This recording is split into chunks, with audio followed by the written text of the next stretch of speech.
Hi, I'm Gabe, the O-Scope Wizard, and I want to tell you about a quest. Which quest? Well, this quest. We are going to turn this into this. Yeah, I don't know why quests always have to have swords, but you know, I'm the O-Scope Wizard, not the Quest Wizard.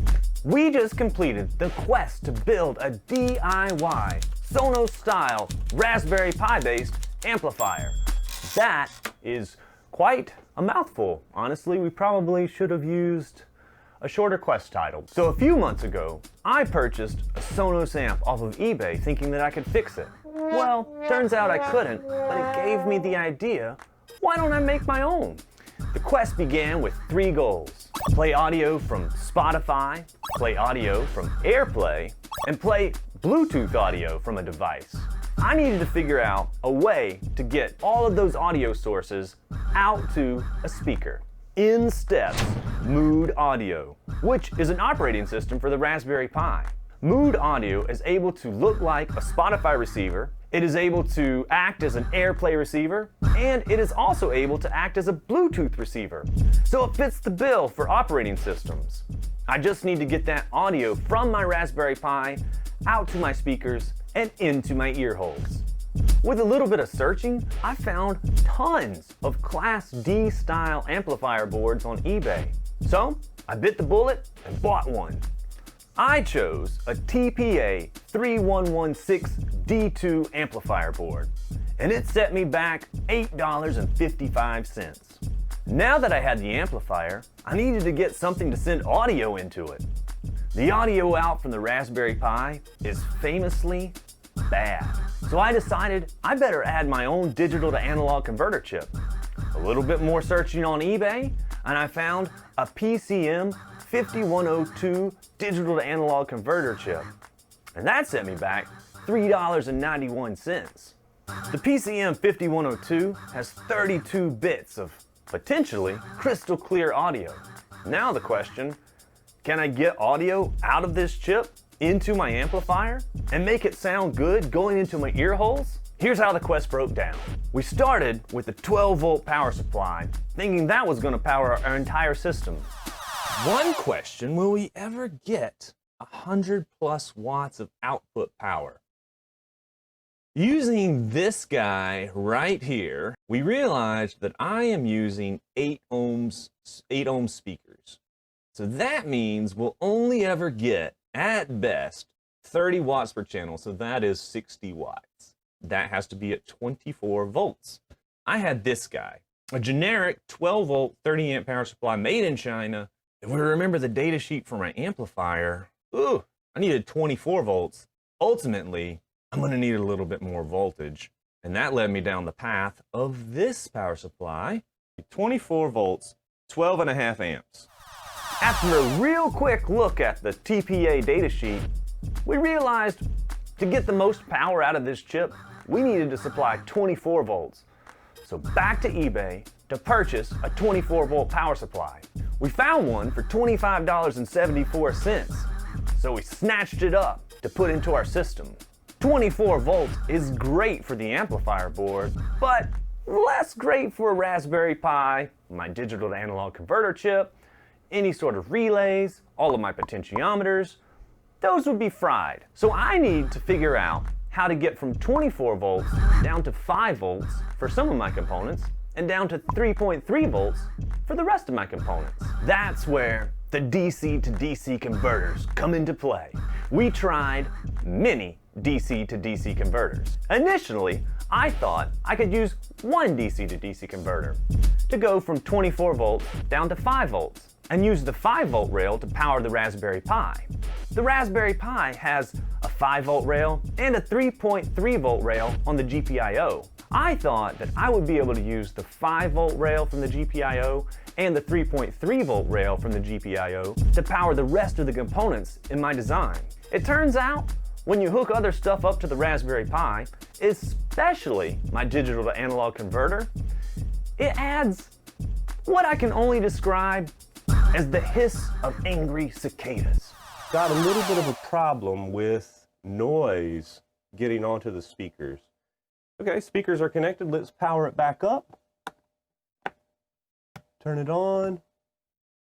I heard a little bit of a pop, which is a good sign. That means the speakers are alive and ready to roll. Let me see if the problem is already apparent, though. So the problem is apparent. All right. Can you hear that?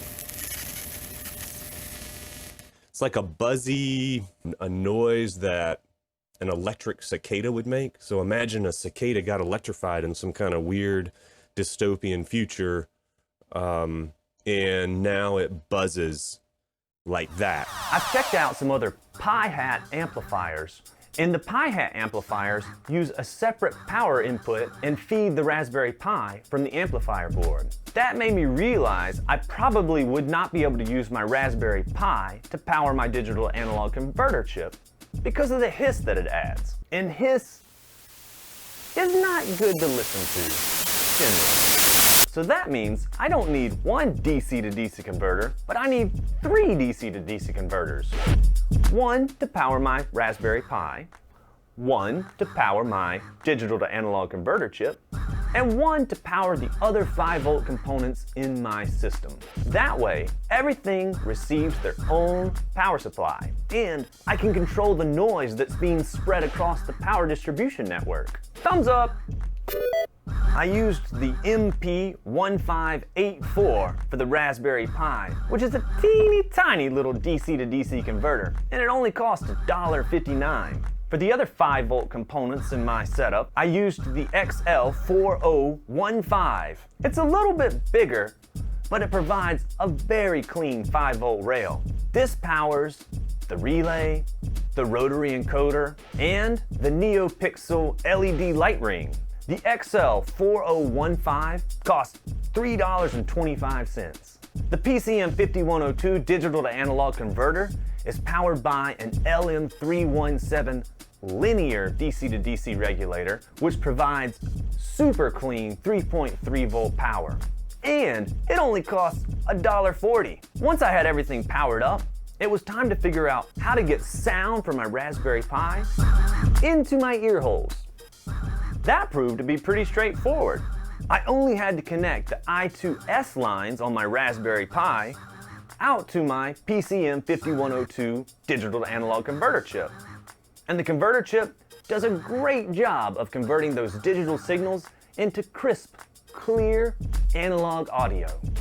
This digital to analog converter, what it does in life, it takes the signal from the Raspberry Pi, the digital signal, which is I2S, it's 3 lines. It takes that, converts it into analog audio for me. Let's plug in the cable so you can see I have my audio cable right here. Let's see if I can insert it.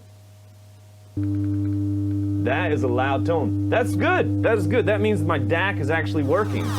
Next, I wanted to be able to control the volume using a volume knob on the front of my amplifier box. In steps the KY040 Rotary Encoder. It both encodes rotary and has a push button, which I can use to switch between the internal audio and the external audio. To control the volume coming out of the digital analog converter chip, I decided I better add some digital potentiometers to the mix.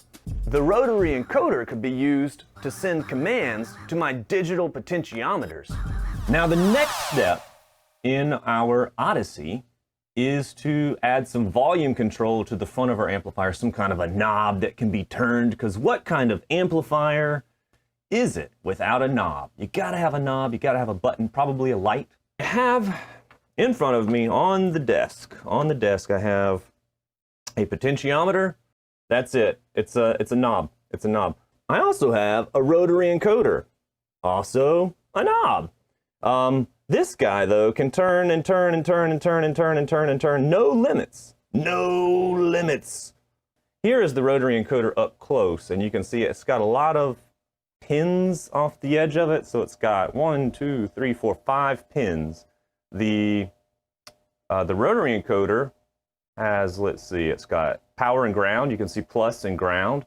It has a switch. So that actually just means It's the output because you can press the rotary encoder. That's just because this is a fancy rotary encoder, so it has a push button switch. And then it has clock and DT for data turns. You could probably call them whatever you wanted, but it's got 2 pins, and those 2 pins are used to determine what direction I'm turning. So if I'm turning it clockwise or if I'm turning it counterclockwise, the order that the pulses come out of these pins is going to determine which directions. Here are the rotary encoder basics.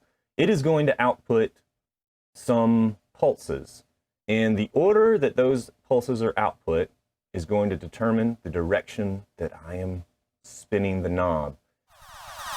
There are already a couple of 10K analog potentiometers on my amplifier board, so I thought I would just snatch those off with my soldering iron and just put in some digital chips into their place. Simple as that.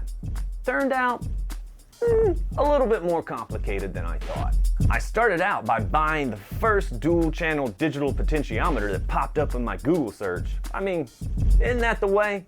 The first dual channel potentiometer that I tried was the MCP 42100, which is 2 100K digital potentiometers in one chip. It seemed like a great idea at the time, but when I ran audio signals through it, it had a tendency to clip and distort, which is no bueno when it comes to an audio amplifier. So I tried another digital potentiometer. Then I tried another digital potentiometer. Then I tried another digital potentiometer.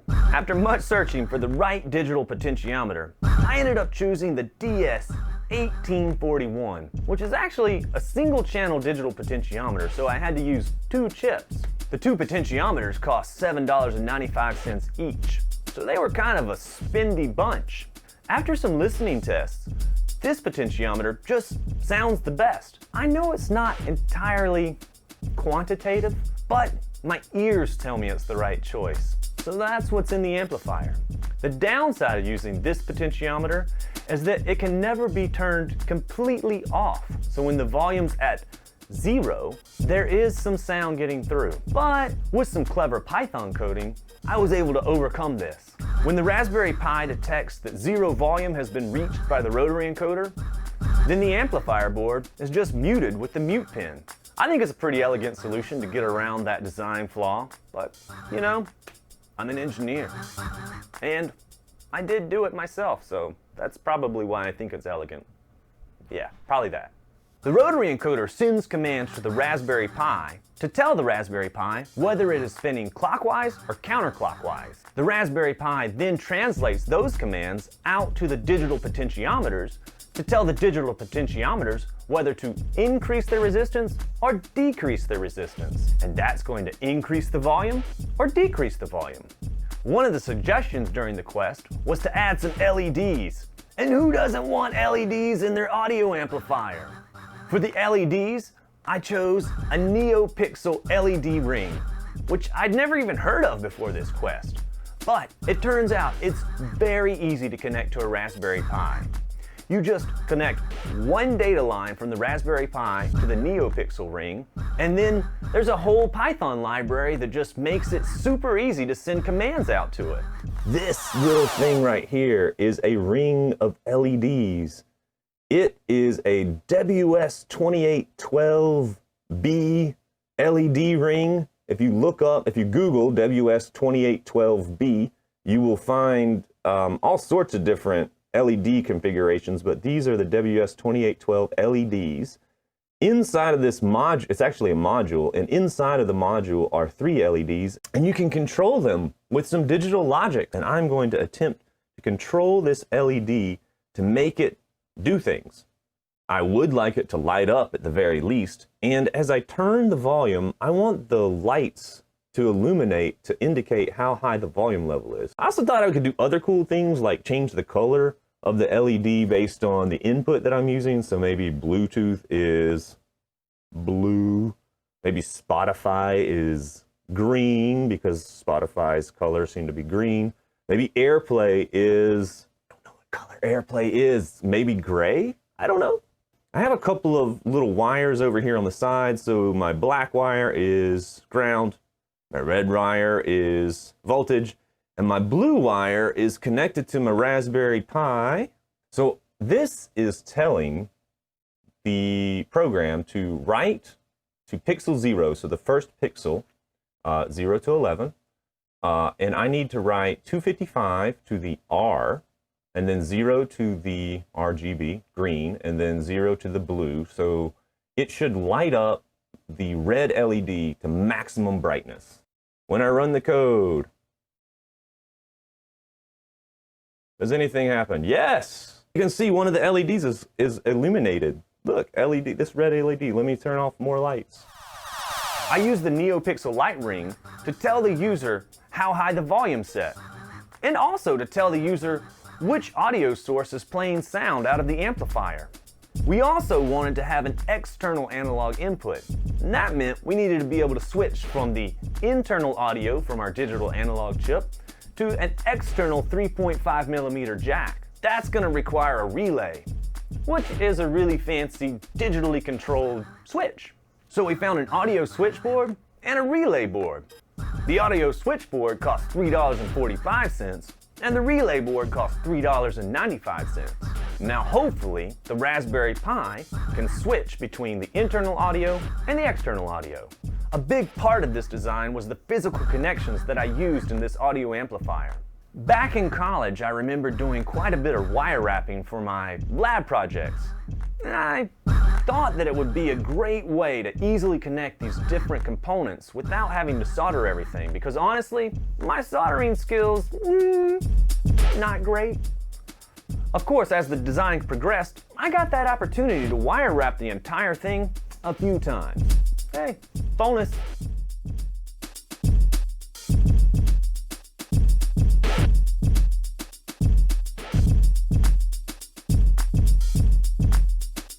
Once I confirmed the wiring of all of our circuitry, it was time to pull it back out and paint the box. I used the classic painter's tape spray paint combo. And with the little help of Mrs. Oscilloscope Wizard, I was able to print out a really cool vinyl decal.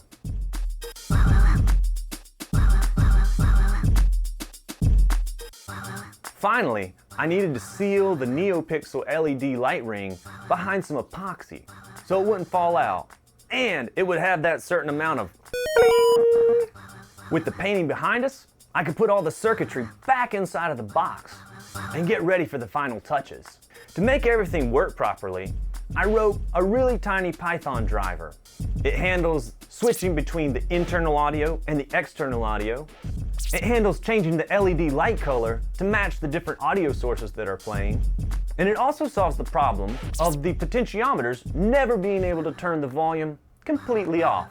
So here we are, the finished DIY Sonos-Style Raspberry Pi based amplifier to make beautiful music for our ear holes.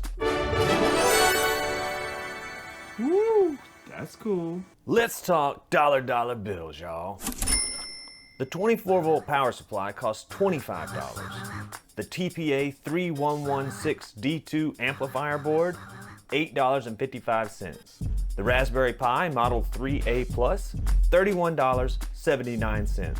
The PCM 5102 DAC, $3.91. The relay board, $3.95. The audio switchboard, $6.66. That's a little dubious. The DS1841 digital potentiometer, $5.95 times 2 for $11.90. The XL4015 DC to DC converter, $3.25. The LM317 DC to DC converter, $1.40. The MP1584 DC to DC converter, $1.59.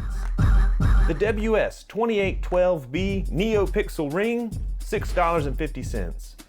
Rubber feet, $8.59. A wooden box, $14.77. An AC power socket and a switch, $8.99. Internal standoffs for all of the little components, $8.50. A volume knob, $5.66. a KY040 rotary encoder, $1.16, and a 3.5 millimeter audio jack, $5.93, bringing the grand total for our DIY Sonos-Style Raspberry Pi based amplifier to $158.10. Pretty cheap if time is completely ignored, otherwise kind of expensive. Hopefully you've enjoyed the quest as much as me, and get ready to join the Oscope Wizard on our next quest. I don't know all the nerds in the world, but I'd love to meet them. So please share this with a nerd in your life, and I'll see you guys later. Bye! When the volume